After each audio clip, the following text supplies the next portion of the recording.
పైన థంబ్నెయిల్ చూసారు కదా, నేను రీసెంట్ గా లాంగ్ వీడియోస్ లో పోస్ట్ చేశాను వందే భారత్ ట్రైన్ ఎక్కానని. సో దానికి నాకు ఒక కామెంట్ వచ్చింది. ఆ కామెంట్ ఏంటో ఒకసారి మీరే చూడండి. సంతోష్ 492 అంట, సీట్ బుక్ చేసుకోవడం చేత కాదు, మళ్ళీ పక్క వాళ్ళని ఇబ్బంది పెట్టాలి, what an idea, money save చేసుకోవాలి, పక్క వాళ్ళని బిస్కెట్ చేయాలి అని. నేను వీడియో అయితే ఒకసారి పెడతాను, మీరే చూడండి. సో మా సీట్ అయితే వచ్చేసింది. ఇదే మా సీట్. ఒకటి ఏంటంటే మేము 2 సీట్సే తీసుకున్నాం. పాపకైతే తీసుకోలేదు.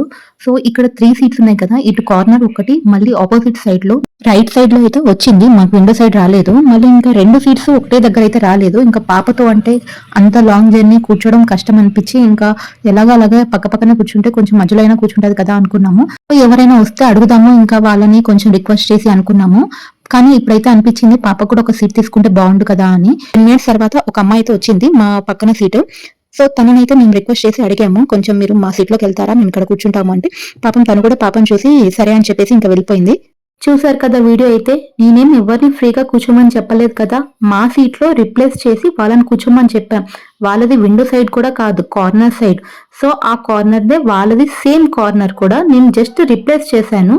నేను ఎవరిని ఫ్రీగా అడగలేదు. కామెంట్స్ లో ఏం చెప్పారు, మీకు సీట్ బుక్ చేయడం చేత కాదు అని. పిల్లలకి 5 years వరకు టికెట్ లేదు. ఇంకా సరే అలా అని నేను టికెట్ తీసుకున్న మా పాపకి పక్క పక్కనే వస్తుందని గ్యారంటీ లేదు కదా. తనకెక్కడో వచ్చి నాకెక్కడో వచ్చినా కూడా మళ్ళీ అప్పుడు కూడా నేను అడగాలి కదా. దీని మీద మీరేమంటారో ఒకసారి కామెంట్ సెక్షన్ లో కామెంట్ చేయండి.